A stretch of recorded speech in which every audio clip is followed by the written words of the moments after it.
Hey, what's good? It's me, Lex. I'm back at you with another one of the Player Core 2 previews. This one is going to be short and simple.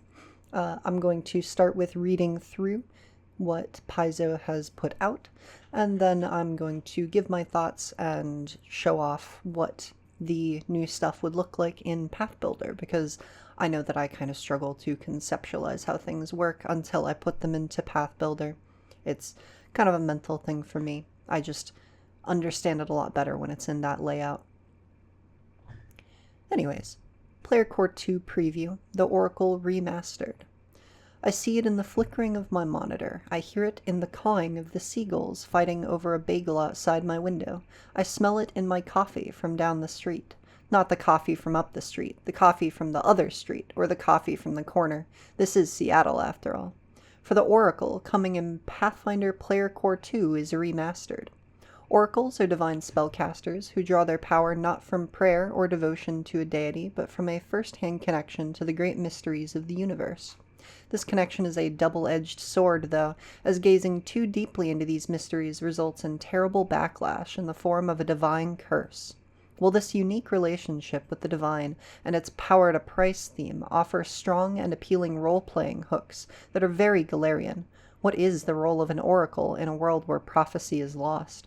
The original Oracle was often thought of as intimidatingly complex, or as a class that made the player jump through hoops to unlock its potential. The remastered Oracle has been changed in ways both large and small to reduce its complexity and pain points, while still allowing players who want to risk fate to draw upon their curse to gain power. The big change. Instead of an Oracle's curse giving them a large suite of abilities, some of which are buffs, some of which are debuffs, and some of which might go either way, the Oracle's curse now just strictly debuffs the player. We've done it. No, come back. I promise, this made the class stronger. And then we have some beautiful illustration here by Christoph Peters of the, I believe, iconic Oracle casting some magic at a large tentacled figure with a glowing red eye. And I like that the little skeleton here, he has a little hat. Anyway, because the classic Oracle's curses boosted some stats while lowering others, it could be unclear whether being cursed was a benefit you were trying to get as soon as possible, or a price you had to strategically work around. In the remaster, there's always a price, which lets us significantly dial up the power that you get for paying it, and keeps the trade-off simple to understand. Cheat the rules of creation for power, and you get cursed. The new Oracle's Curse-bound trait appears not on their focus spells, but instead on specific feats and other actions that have a notable advantage over similarly leveled feats, like cheating the action economy, letting you automatically learn about your target with a skill check, or other similar benefits. Each mystery grants a curse-bound ability at level 1 to let them draw on this power, like Foretell Harm. Foretell Harm is a free action as a level 1 feat, although specifically this is granted rather than one you select. It has the curse-bound Divine and Oracle traits, a frequency of once per round, and the requirement must be that your previous action was to cast a non-cantrip spell that dealt damage. Your magic echoes ominously as you glimpse injury into the target's future. At the beginning of your target's next turn, it takes damage equal to twice the triggering spell's rank, as a seemingly random and minor misfortune finds it. The damage and type of misfortune is of a type matching the spell. For instance, if you dealt fire damage, a flame might spontaneously ignite on them, or they might burn a hand on their torch. The target is then temporarily immune to Foretell Harm for 24 hours. However, whenever you use a curse-bound ability, your curse-bound condition increases in value. This is a unique condition that appears only in the Oracle class. As your curse-bound condition increases, the deleterious effects of your curse increase as well, like giving you a penalty to certain saving throws or a weakness to certain damage types. Like the classic Oracle, the remastered Oracle can tolerate higher and higher curse-bound values as they increase in level, letting them use more curse-bound abilities. While most of these curse effects are relatively simple, we do know that a lot of Oracle players enjoyed the more disruptive curse effects that could really throw variety into your battle. We've kept many of these as curse-bound feats, like Meddling Futures, where spirits vie for control of your body, or Thousand Visions, where visions of the future grant you great perception within a short range, but overwhelm your senses beyond it, which are now selectable by any mystery. Now, Oracle players who want to opt into this complexity can do so, and Oracles who want more straightforward benefits can keep it simple. Other changes. We've also made several smaller changes throughout the Oracle. In no particular order, we've made it easier to tailor your Oracle's spell list to your mystery. Each mystery now grants 3 thematic spells to an Oracle's repertoire, and all Oracles automatically gain a Divine Access class feature about halfway through their career that lets them expand this list further. We've doubled the number of available domains for Oracles who want to harness domain magic. All mysteries now grant 4 related domains. Now your Battle Oracle might gain the Destruction domain, or your Cosmos Oracle the Star domain. We've added dashes of ominous, portentous, delirious flavor throughout the class to really make you feel like you're channeling otherworldly powers. And with more streamlined mysteries and curses, we've had room to add a greater number of unique Oracle feats, a thing that was often cited as lacking in the classic Oracle. Take a look at a unique feat for Ancestors or Battle Oracles, the Dead Walk. The Dead Walk takes 2 actions and is a level 10 feat with the Curse-bound Divine and Oracle traits, and it has the prerequisite of the Ancestors or Battle mystery. You beseech warrior spirits to come forth and aid you. 2 ghostly warriors manifest within a 30-foot emanation of you, and each attempt a strike against an adjacent enemy, using your spell attack modifier, and then disappear. The warriors' strikes each deal 4d6 spirit damage, and the warriors can flank with one another, and with you and your allies. If you are curse-bound 2 when you use the Dead Walk, you instead summon 3 warriors, and if you are curse-bound 3, you instead summon 4 warriors. The warriors disappear at the start of your next turn. We're getting close to the release of Player Core 2 with ancestries, archetypes, and more, so be sure to subscribe to the rulebook line, pre-order the book, make a note to swing by our booth at Gen Con to check things out, and keep an eye on the future for the last of our remaster class previews. So that was written by James Case, lead developer, Rules and Lore. Now for my thoughts. Overall, I think that the Oracle has, in fact, always struggled with a lot of the things that they detailed here. There was confusion, and it really depended on which one you selected, whether or not your curse was something you wanted to build into, or something that you simply wanted to build around, kind of taking advantage of it versus trying to mitigate the downsides in some way. And I really like that they have also folded the more complicated curse effects into feats, presumably with some trade-offs as well, where you can gain some additional power by taking those trade-offs in the increased potency of your curse, so that the general experience of an oracle is no longer going to be as wildly debilitating or dependent on your choice. I like the fact that your choice of mystery is going to be determined mostly by their granted spells and their granted curse-bound ability. I'm assuming that the foretell harm one here is for the time oracle, because it makes sense that it would be, although it could also fit into a couple of others.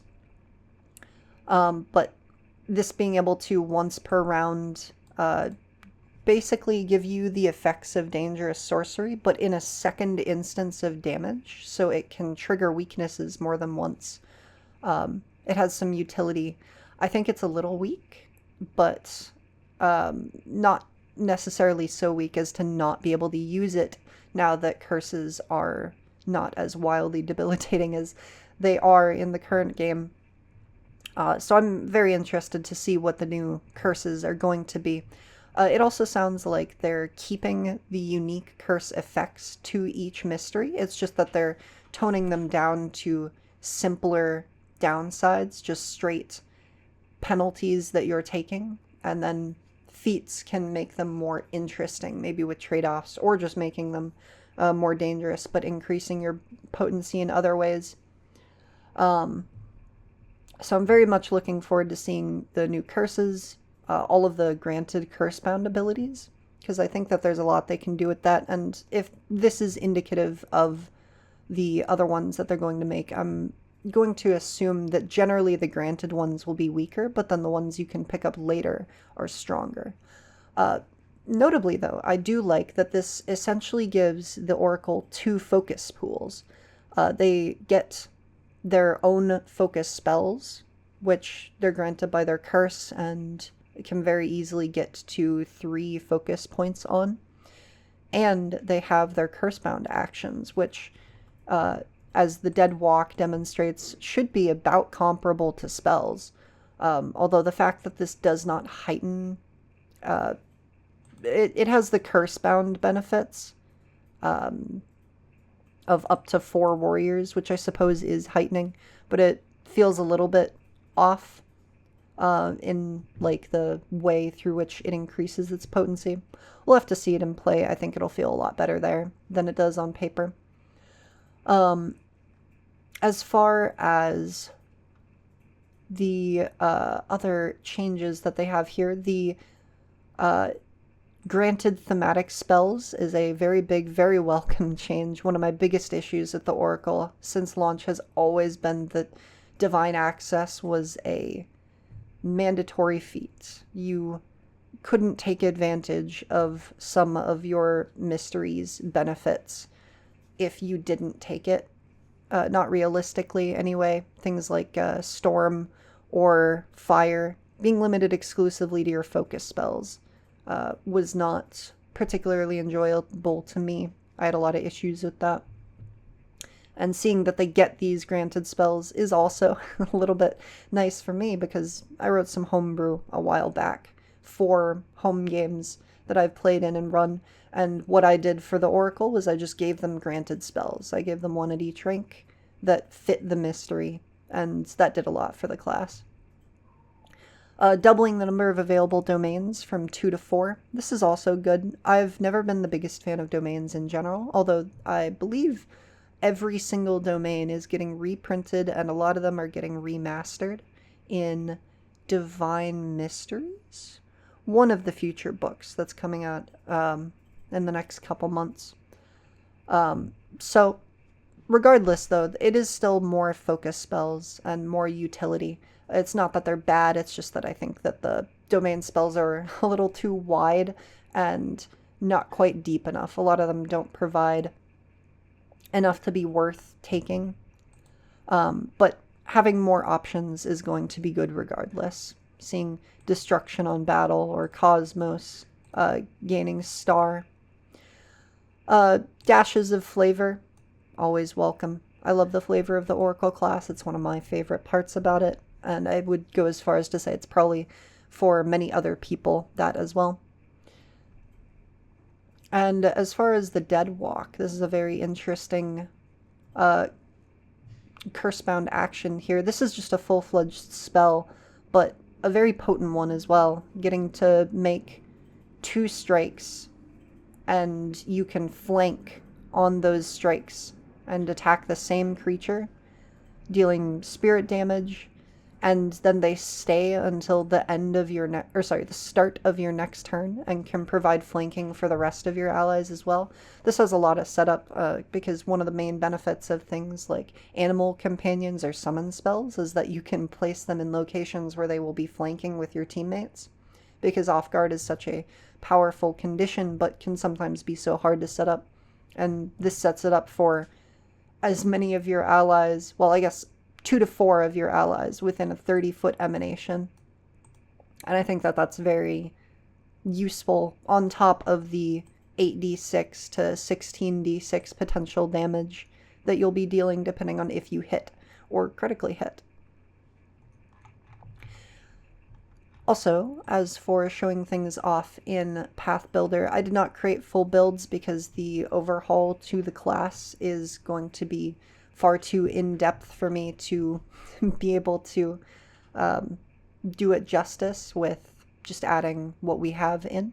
But I wanted to put these in here to show off Foretell Harm, which, as I said, I believe is going to be granted by the time mystery, although it could also be granted by something like Lore, I feel, would be fitting as a free action once a round after you've cast a non-cantrip spell that dealt damage. So what's notable for me with this one is that can also be a focus spell. It doesn't necessarily have to be one of your leveled spells, which is very useful because it means that this is potentially a completely resourceless ability. Not resourceless within the same combat, the same way that a kineticist would be, but the curse-bound actions, and including this one, are going to be usable as many times per day as you want, as long as you're able to get that refocus in to reduce your curse back down. So this could be very potent, and as I pointed out, it's essentially just the dangerous sorcery feats, but it applies also to your focus spells, and it does it on the next turn, so you might be able to trigger a weakness twice. Very interesting. And then as far as the Dead Walk, up here at level 10 with the Battle Mystery, being able to manifest 2 to 4 bodies on the battlefield, each of them making strikes, and being able to flank is just going to be very potent. The fact that they can't absorb hits for you is obviously intentional and obviously a balance point. But it is very interesting to be able to summon warriors that are then untargetable. And finally, I just wanted to touch on looking at a mystery or two and kind of breaking down how I think, or how I believe it's been indicated from this blog, they're going to be changing. For example, Battle Oracle will still have its mystery benefit, giving you proficiency in martial weapons and various types of armor. It's still going to be giving you a trained skill. It's still going to be granting you a cantrip and granting you revelation spells with Call to Arms, Battlefield Persistence, and Heroic Feat. It'll have 2 more related domains, so Might and Zeal would be met with another 2 that Paizo has chosen. I do not know. But then the curses down here, rather than being trade-offs, are going to be strict negatives. So Battle's curse might entirely drop the ability to mitigate the penalties, or they might maintain the ability to mitigate the penalties, but remove things like the bonus to weapon and unarmed damage rolls. Or, depending on what they meant over here by, yes, giving you a penalty to saving throws or a weakness to certain damage types, they might be simplifying this even further and moving the entirety of this concept into a feat. The concept of Battle Oracle being you are weaker, but as long as you keep striking, you get to mitigate that and you gain benefits for striking. They might move that onto one of the new curse add-on feats and have Battle's default curse instead just be something like a penalty to armor class, a penalty to saves, weakness to weapons.